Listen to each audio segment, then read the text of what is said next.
Kewajiban menuntut ilmu. Menuntut ilmu atau belajar adalah kewajiban bagi setiap muslim. Banyak sekali ayat-ayat Al-Quran dan hadis Rasulullah SAW yang menjelaskan tentang kewajiban menuntut ilmu. Ayat yang pertama kali diturunkan adalah surah Al-Alaq ayat 1-5.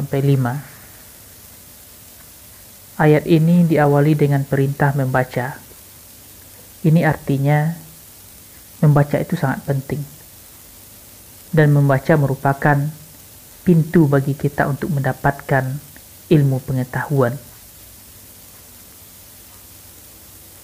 Hadis Rasulullah SAW juga banyak memerintahkan kita untuk senantiasa menuntut ilmu.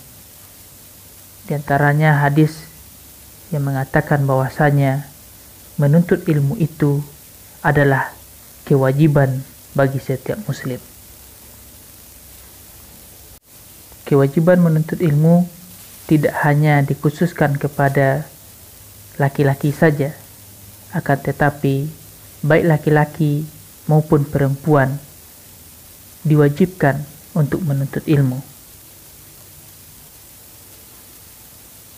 Hukum menuntut ilmu. Istilah ilmu mencakup seluruh pengetahuan yang diketahui oleh manusia, baik itu yang bermanfaat maupun yang tidak bermanfaat.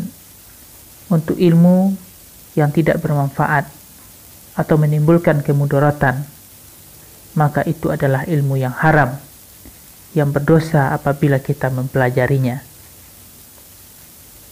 Adapun ilmu yang memberikan manfaat bagi kehidupan kita, maka itulah ilmu yang kita dituntut untuk mempelajarinya. Hukum menuntut ilmu ada dua. Yang pertama, fardu kifayah. Sebagaimana kita ketahui, fardu kifayah adalah kewajiban yang apabila telah dilaksanakan oleh satu orang, maka yang lain terbebas dari kewajibannya. Menuntut ilmu yang hukumnya fardu kifayah ini berupa ilmu yang harus dimiliki oleh umat Islam, sebagaimana juga dimiliki oleh orang-orang kafir, seperti ilmu kedokteran, ilmu falak, ilmu eksakta, ilmu arsitek, dan lain-lain. Hukum kedua dari menuntut ilmu adalah fardu ain, yaitu kewajiban bagi setiap muslim tanpa kecuali. Menuntut ilmu yang hukumnya fardu ain adalah ilmu yang tidak boleh ditinggalkan oleh seorang muslim dalam berbagai situasi, seperti ilmu mengenal Allah, ilmu tata cara beribadah, ilmu baca Al-Quran, dan lain-lain. Keutamaan orang yang menuntut ilmu. Orang yang menuntut ilmu memiliki keutamaan-keutamaan yang diberikan oleh Allah Subhanahu wa Ta'ala. Di antara keutamaan-keutamaan itu adalah yang pertama, diberi derajat yang tinggi di sisi Allah Subhanahu wa Ta'ala. Ini berdasarkan firman Allah dalam surah Al-Mujadilah ayat 11, yang artinya, dan Allah akan meninggikan orang-orang yang beriman di antara kamu dan orang-orang yang berilmu pengetahuan beberapa derajat, dan Allah mengetahui apa yang kamu lakukan. Keutamaan orang yang menuntut ilmu yang kedua adalah diberikan pahala yang besar di hari kiamat. Ini berdasarkan hadis yang diriwayatkan oleh Ad-Dailami dari Anas bin Malik. Rasulullah SAW bersabda, penuntut ilmu adalah penuntut rahmat, dan penuntut ilmu adalah pilar Islam dan akan diberikan pahala bersama para nabi. Keutamaan orang menuntut ilmu yang ketiga adalah merupakan sedekah yang paling utama. Rasulullah SAW bersabda dalam hadis yang diriwayatkan oleh Ibnu Majah dari Abu Hurairah bahwa Rasulullah SAW bersabda, sedekah yang paling utama adalah jika seseorang muslim mempelajari ilmu dan mengajarkannya kepada saudaranya sesama muslim.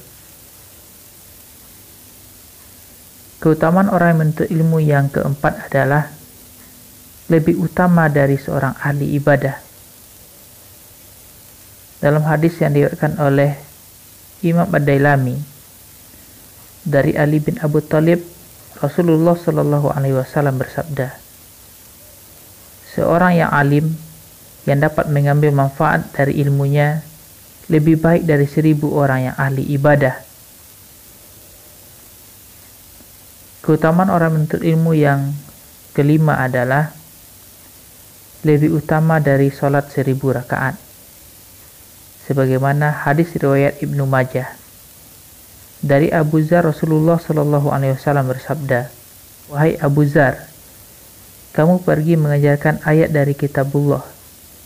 Itu baik bagimu daripada sholat sunnah 100 rakaat. Dan pergi mengajarkan satu bab ilmu pengetahuan, baik dilaksanakan atau tidak, itu lebih baik daripada sholat 1000 rakaat. Keutamaan orang menuntut ilmu selanjutnya adalah diberikan pahala seperti pahala orang yang sedang berjihad di jalan Allah. Hadis riwayat Ad-Dailami dari Ibnu Abbas, Rasulullah Shallallahu Alaihi Wasallam bersabda, bepergian ketika pagi dan sore guna menuntut ilmu adalah lebih utama daripada berjihad fisabilillah. Keutamaan orang yang menuntut ilmu selanjutnya adalah dinaungi oleh para malaikat pembawa rahmat dan dimudahkan menuju surga. Dalam hadis yang diriwayatkan oleh Imam Muslim dan Ahmad dari Abu Hurairah, Rasulullah Shallallahu Alaihi Wasallam bersabda, tidaklah sekumpulan orang yang berkumpul di suatu rumah dari rumah-rumah Allah. Mereka mempelajari kitab Allah dan mengkaji di antara mereka, melainkan malaikat mengelilingi dan menyelubungi mereka dengan rahmat. Dan Allah menyebut mereka di antara orang-orang yang ada di sisinya. Dan tidaklah seorang meniti suatu jalan untuk menuntut ilmu, melainkan Allah memudahkan jalan baginya menuju surga. Itulah di antara keutamaan-keutamaan orang menuntut ilmu.